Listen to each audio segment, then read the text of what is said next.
Estamos, yo creo, todos los peruanos con una tremenda incertidumbre porque es la segunda vez que nos ocurre en unos pocos días que se produce una reunión del Consejo de Ministros para discutir la crisis sanitaria que estamos viviendo y los anuncios que se nos hacen son póngase la mascarilla y mantenga el distanciamiento. Pero hay tantas cosas que hacer y la pregunta es ¿cuál es el papel que la CONFIEP y la empresa privada puede cumplir en la resolución de esta crisis o en tomar iniciativa frente a esta crisis? Sí, Nicolás, en realidad el sector privado y no solamente la CONFIEP, organizado gremialmente y a través de asociaciones en particular, hemos desplegado todas las posibilidades que tenemos, no solamente para ayudar en el equipamiento de hospitales públicos que han recibido, por ejemplo, de parte de la CONFIEP, un total de 235 ventiladores mecánicos, más de 2.320 cilindros de oxígeno que están repartidos a nivel nacional a través de los hospitales de salud del MINSA. Hemos repartido mascarillas, hemos repartido monitores, kits, tabletas para médicos, colchones, bonos solidarios, en fin. Hay otras organizaciones como la Sociedad Nacional de Industria y la Universidad San Ignacio Loyola, que forma parte de nuestro gremio también, que están trabajando la distribución de plantas de oxígeno a través del programa Respira Perú. Tenemos a Soluciones Empresariales contra la Pobreza, que es una asociación que se llama también llamada o conocida como Hombro a Hombro, que está, digamos, en la Sociedad Nacional de Industria y CONFIEP y con otros empresarios, y que están desplegando un apoyo en miles de toneladas de alimentos y de agua a favor de la población, y están trabajando también con este grupo que el gobierno ha formado, digamos, para ver la logística de la traída de las vacunas para atender la salud pública, ¿no? Entonces, el sector privado está tratando de hacer todo lo posible, inclusive se han activado desde la Sociedad Nacional de Industria, de Minería, una serie de compañías mineras como Buenaventura, Southern, etcétera, que han donado plantas de oxígeno, son más de 20. También empresas agroexportadoras como Cerro Prieto, que acaba de entregar una planta de oxígeno al Hospital Regional de Sepén. Es decir, hay un interés y una preocupación del sector empresarial para poder tratar de ayudar al Estado en la atención de esta crisis que está recrudeciendo lamentablemente en estos días, Nicolás. Hay una discusión que se ha planteado en este momento sobre el tema de las vacunas, porque los argumentos que nos han dado es que, por ejemplo, la vacuna de Pfizer no se ha traído porque firmar el acuerdo que pretendía Pfizer hubiera sido algo así como renunciar a la soberanía nacional. Y resulta sorprendente cuando por todos lados y en todo el mundo Pfizer ha firmado contratos. O sea, ¿qué significa? Que los otros países habrían renunciado a su soberanía. Entonces, la iniciativa que ha presentado Aarón Espinosa, si me permites, Marisabel, es que se le permita a la empresa privada importar vacunas. Nicolás, es difícil opinar sobre una negociación que se mantiene en el ocultismo, ¿no? Que no es puesta a conocimiento público como para poder saber a qué se debe que no hayamos firmado, por ejemplo, un contrato con una empresa como Pfizer. Todos los países del mundo están recibiendo ya sus vacunas y nosotros nos hemos demorado revisando contratos. Tal vez seamos muy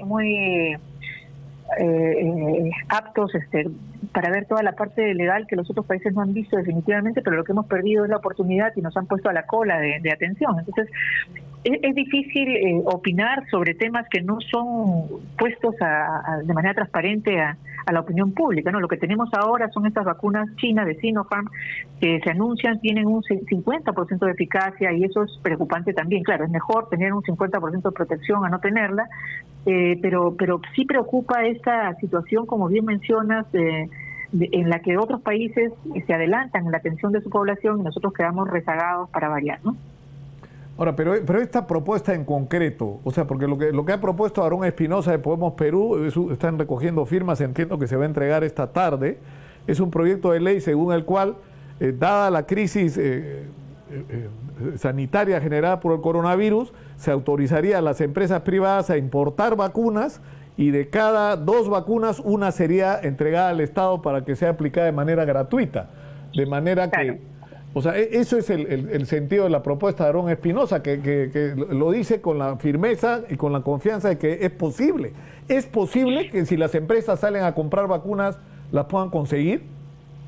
El problema que vemos a nivel mundial en este momento, por lo menos de la pandemia, Nicolás, es que la atención de los laboratorios se da de gobierno a los gobiernos, digamos, no se da a los particulares.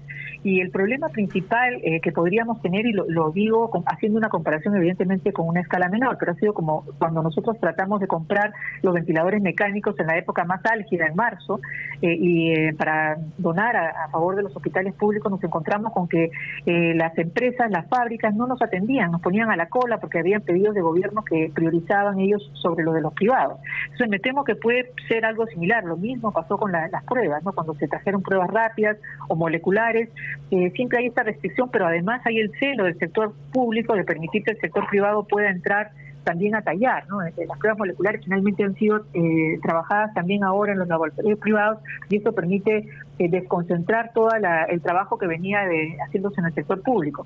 Pero también tengamos en cuenta, Nicolás, que un punto álgido es la autorización sanitaria de ingreso de estos productos. Uno puede pensar que va a armar la logística para traer este 1 millón de vacunas, que no dudo que lo estén haciendo, pero está ahí trabajando el sector privado a través de hombro a hombro, que puedan canalizar toda esta ruta para traer las vacunas, pero el problema va a ser qué va a ocurrir cuando ingresen a nuestro país y estas vacunas no tienen esta autorización sanitaria de parte de un organismo burocrático local. O sea, se va a priorizar la emergencia sanitaria para poder dar un decreto de urgencia que se permita el ingreso de estas vacunas, o cómo va a ser la situación, porque que lleguen unas vacunas que se queden en un almacén sin poder distribuir es un tema en el que también tenemos todos que reflexionar y preguntar al Estado, no al gobierno. Claro, pero eso es algo que debería estar resuelto, ¿no? ¿Cuál es la información? Porque ustedes están participando, o sea, la empresa privada, y entiendo que integrantes de la CONFIEP están participando en el proceso para traer las vacunas. Claro, en este grupo, digamos, que se ha normado por resolución ministerial que va a atender el tema de la logística, el sector privado está participando hombro a hombro, que es Soluciones Empresariales para la Pobreza, es una asociación sin fines de lucro que fue gestada inicialmente en la Sociedad Nacional de Industrias en CONFIEP y participan una serie de empresarios privados. Ellos son los que están viendo el tema de la logística y está apoyando con su capacidad y conocimiento a Carlos Neuhaus. Y lo que tengo entendido es que están esperando, por un lado, las autorizaciones de importación de China. China también tiene sus procesos burocráticos y en la medida que el gobierno no le dé luz verde a la salida de productos, pues no pueden salir. Eso es por un lado. Y el segundo punto son las autorizaciones sanitarias locales, que sería bueno que el Ministerio de Salud nos comente cómo se van a resolver. O sea, Marisabel, ¿nos podría ocurrir que llegue la vacuna china y no se pueda aplicar porque no tiene la autorización? La autorización sanitaria para salir de los almacenes a donde van a llegar, indudablemente. O sea, yo creo que ese es el tema que deben estar tratando de solucionar localmente. Habría que preguntarle a la ministra de Salud para que nos explique si ese es un escollo, cómo se está solucionando, ¿no? Cómo se está trabajando para solucionarlo.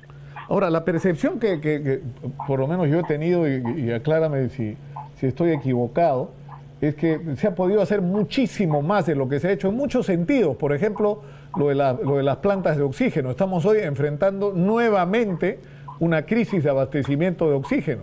Y la conclusión es clara, no se ha hecho lo que se tenía que hacer. Claro, mira, Nicolás, si nos ponemos a hacer un análisis del año pasado, ya la Defensoría del Pueblo alertaba que faltaban plantas de oxígeno a nivel nacional antes del inicio de la pandemia, antes de que llegara el primer caso al país. Y la reacción, lamentablemente, es muy lenta, ¿no? En ese momento no hubo ninguna reacción. Cuando hemos tenido el problema encima es que el sector privado, por ejemplo, ha tratado de colaborar, ¿no? Habían 2 empresas únicamente que daban el servicio de oxígeno, pero claro, en una situación normal, cuando ocurre una situación de emergencia y la demanda crece exponencialmente, como ha ocurrido, hay que buscar soluciones inmediatas. Entonces, lo que se ha hecho desde el sector privado, por ejemplo, en las empresas mineras que están agrupadas en la Sociedad Nacional de Minería, es donar plantas de oxígeno. Acuérdate que al principio hubo este recelo de no recibir las plantas de oxígeno que fue hecho público, ¿no? En el gobierno de Martín Vizcarra. Ahora hay apertura para recibir estas plantas. La última que se ha entregado, por ejemplo, ha sido de la empresa Cerro Prieto al Hospital Regional de Chepén. Entonces hay una contribución del sector privado que se está movilizando para tratar de ayudar. Esto pudo articularse de una manera, es decir, porque has tenido no solamente las donaciones que han hecho las empresas, sino las colectas que han hecho los diferentes organizaciones sociales, de profesionales, de residentes, de gente que yo lo he visto en el caso de Quillabamba, ¿no? La campaña de la que yo me he enterado por un médico amigo, ¿no? El doctor Treyes, que era uno de los promotores de esta campaña, pero o sea, lo que a mí me da la impresión es que si tú tienes el Ministerio de Salud y tú sabes cuáles son las necesidades y tienes por el otro lado a gente que te pueda ayudar a resolverlas, articulas, ¿no? Las necesidades con la gente que te pueda ayudar y lo haces de una manera ordenada y no estás como estamos ahora, porque estoy seguro que han podido hacer ustedes muchísimo más de lo que han hecho, si hubieran sido adecuadamente convocados. Recordarás, Nicolás, que uno de los pedidos que no me cansaba de hacer desde el inicio de esta pandemia era que se formara una mesa de planeación estratégica en la que tuviera un asiento el sector privado definitivamente. Y no solamente la CONFIEP, me refiero al sector privado en general. Nosotros en el país tenemos 2.700.000 empresas entre micro, pequeñas, medianas y grandes, es decir, estamos agremiados de diferentes formas y podríamos haber participado de una forma mucho más activa, pero desgraciadamente yo creo que el gobierno se confió que podía resolver este problema solo, y los problemas álgidos necesitan de la convocatoria y del apoyo de todos, sin ningún tipo de distinción, Nicolás. Aquí el que puede poner el hombro debe ponerlo, debe ser convocado, debe ser escuchado, y la planeación de lo que se tiene que hacer debe ser conjunta, porque de otra forma ocurre que se dan políticas públicas, claro, pues, o se dan normas que después se tienen que corregir. O sea, si tú me dijeras esto, Marisabel, en el mes de abril, mayo del año pasado, digamos, pero estamos en enero del año siguiente que empezó la pandemia. Es decir, estas cosas debieron hacerse, pero hace rato. O sea, por ejemplo, totalmente, lo que tú me estás diciendo es que en este momento no hay eso que debía haber. Ese encuentro para el planeamiento y que todos los que puedan aportar con recursos de cualquier naturaleza puedan aportar en resolver esta crisis. Claro.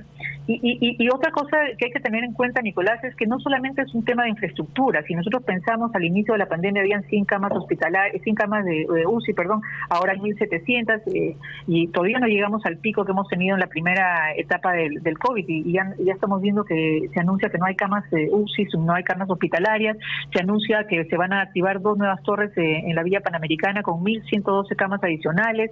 Es decir, no solamente se trata de infraestructura física, sino también de la capacidad de los médicos y las enfermeras para poder atender esas nuevas camas hospitalarias. Y vemos también que a la par de la falta de infraestructura tenemos reclamos de los médicos, de las enfermeras, de las personas que están en la primera línea que no reciben, por ejemplo, sus bonos o no reciben sus remuneraciones a tiempo, y que es realmente preocupante. Esas personas que están cuidando la salud de los peruanos tienen que ser atendidas de manera responsable e inmediata, y queremos también entender qué es lo que está pasando por allí. No solamente un tema de infraestructura, sino también de capacidad humana para atender este impacto de los infectados que van a venir seguramente creciendo en los próximos días, ¿no? Desde hace por lo menos 2 semanas se están dando vueltas en el gobierno al tema de las cuarentenas y de las formas que estas deberían adquirir, si van a ser focalizadas. O sea, yo creo que está más o menos claro que vamos camino hacia a una nueva cuarentena bajo la forma que esta tome. ¿Cuál sería el impacto desde el punto de vista económico, según ustedes, de medidas de esta naturaleza? Mira, Nicolás, si nosotros analizamos lo que ocurrió al principio de la pandemia en el Perú, y para poder, digamos, actuar con lecciones ya aprendidas, nosotros tomamos una cuarentena cavernaria. Fuimos el único país del mundo que cerró la economía como la cerramos nosotros y dejó andando el 35% con la catástrofe que ha habido de caída de miles de micro y pequeñas empresas y miles de pérdidas de empleo en el país. Nosotros hemos tenido el retroceso más grande del mundo en el tema económico. Hemos decaído 12% del PBI, mientras que en América Latina el promedio ha sido de 8% y en el mundo ha sido de 4%. Es decir, esa medida cavernaria no funcionó, y además hemos sido líderes en el número de infectados y muertos. Por lo tanto, yo no creo que se tenga que repetir lo que no funcionó. Hacer vacunación, hacer una cuarentena focalizada, inteligente, limitando desplazamientos de sitios donde realmente exista un impacto de crecimiento de la pandemia, podría funcionar mejor que ordenar, por ejemplo, una cuarentena para todo el país, digamos, cerrando la posibilidad de que hayan actividades económicas en regiones donde hay escaso índice de infección. Entonces, realmente hay que promover medidas que sean inteligentes y que lo que contribuyan es a reducir el número de infectados. También, cuando haya infectados, hay que hacer este cerco, digamos, que busque conocer si las personas que están en el entorno íntimo de esta persona infectada lo están también, para que no se siga propagando el virus. O sea, hay una serie de medidas inteligentes que se pueden hacer, pero volver a una cuarentena cavernaria como la que tuvimos, yo creo que sería gravísimo. Claro, pero la pregunta es, ¿cuán eficaz y realista sería esta medida? En el sentido de que, así como está la situación económica, tú haces una cuarentena, la gente no la va a respetar. O sea, la gente no puede estar 2, 3, 4 días seguidos encerrado en su casa sin poder salir, porque ¿qué van a comer? Exacto. ¿Quién le va a dar de comer? Y sobre todo, tienes toda la razón, Nicolás. Y pensemos que los bonos, por ejemplo, que fueron diseñados para atender justamente a la población vulnerable, que no podía salir a trabajar al principio, recordando que en el 2020, 2019, porque 2020 ya la cifra debe ser mayor, el nivel de informalidad era de 73%. Entonces, esas personas que no están trabajando, que no reciben un salario de una empresa, sino que tienen que gestionar su ingreso, tuvieron heroicamente que quedarse en sus casas de alguna forma y recibieron los bonos mal tarde nunca, porque los recibieron meses después de que los necesitaban. Entonces, realmente yo sí creo que no van a poder resistir ningún tipo de cuarentena forzada como la que tuvimos en marzo. Aquí hay que pensar, por un lado, los ciudadanos tenemos que ser conscientes de que esta situación la tenemos que controlar todos, cuidándonos, aunque suene a muletilla, decir la mascarilla, el distanciamiento social, la desinfección. O sea, tenemos que ser respetuosos de estas normas que están funcionando en nuestros países para tratar de evitar la propagación del virus, por un lado. Y en el sector económico, mantener los protocolos de manera estricta, no bajar la guardia, porque a veces se cree que las cosas ya están pasando y entonces uno se excede, baja la guardia y deja de cumplir los protocolos y genera más bien estos focos de infección. Además, por supuesto, de considerar que en las fiestas de Navidad, Año Nuevo, en las manifestaciones que han habido, se han propiciado seguramente también muchos más contagios entre la población, ¿no? Hay que tener un balance. El Colegio Médico acaba de declarar, acaba de hacer un pronunciamiento donde lo que dicen es que estamos claramente en una segunda ola y que el gran problema es que es incontrolable. Y esto lleva a la disyuntiva entre la salud y la economía. ¿A qué le vamos a dar prioridad? Yo creo que no se trata de darle prioridad a un sector o al otro, Nicolás. Las personas tienen que seguir alimentándose y las actividades económicas deben continuar con el cuidado debido, con el cumplimiento de los protocolos de salud.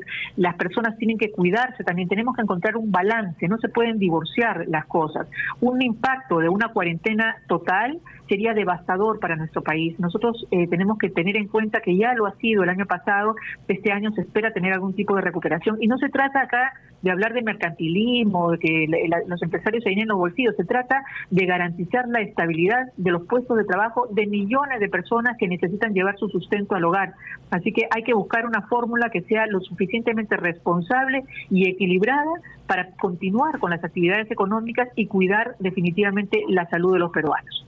Ahora, lo que está diciendo, por ejemplo, la Asociación de Municipalidades, que han planteado a través de Álvaro Paz de la Barra la iniciativa de formar una especie de frente, porque de lo que se quejan es de que no tienen de parte del Ejecutivo la respuesta, ni la convocatoria, ni la iniciativa que se requiere para enfrentar la situación, y están proponiendo formar una especie de frente donde estén los gobiernos regionales, municipales, la empresa privada, para hacer lo que haya que hacer, para no esperar si el gobierno convoca o no convoca, sino hacer cosas. Y una de las medidas que propone es una estrategia que incluya las cuarentenas focalizadas.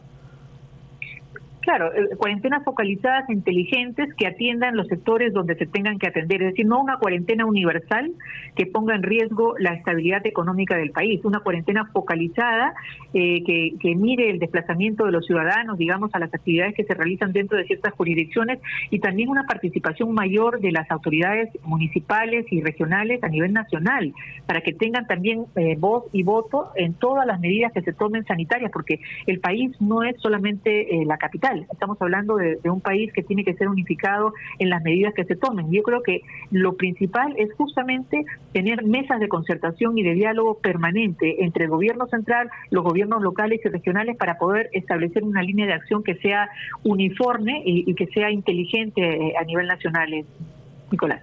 Muchas gracias. Muchas gracias. Ha sido Marisabel León, presidenta de la CONFIEP. Muchas gracias, Marisabel. Muy buenos días. Nicolás, somos un país milenario que vamos a salir adelante bien. Me piden acá que te haga una consulta, María Isabel. Este tema de la postergación de las elecciones, ¿qué, ustedes han conversado, han hablado de este tema? ¿Tienen alguna posición sobre este tema? Mira, las elecciones han sido convocadas ya para el mes de abril. La Constitución señala que tiene que hacerse de esa manera. Y una de las causales justamente de vacancia que podría haber de presidenciales por impedir las elecciones presidenciales, parlamentarias que ya estén convocadas. Yo creo que es una obligación del país continuar con el cronograma electoral. Este va a ser llevado adelante en el mes de abril. Ahorita estamos en el mes de enero.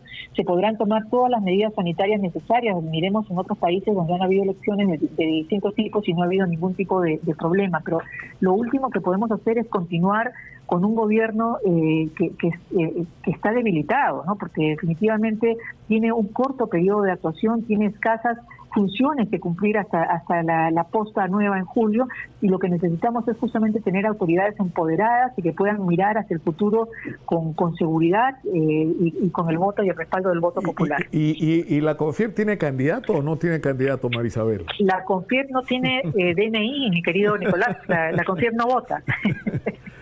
Votan las personas. ¿Y María Isabel León tiene candidato o no tiene candidato? ¿O candidata? María Isabel León se lo está pensando todavía. Todavía se lo está pensando. Bueno, yo creo que como la inmensa mayoría de peruanos.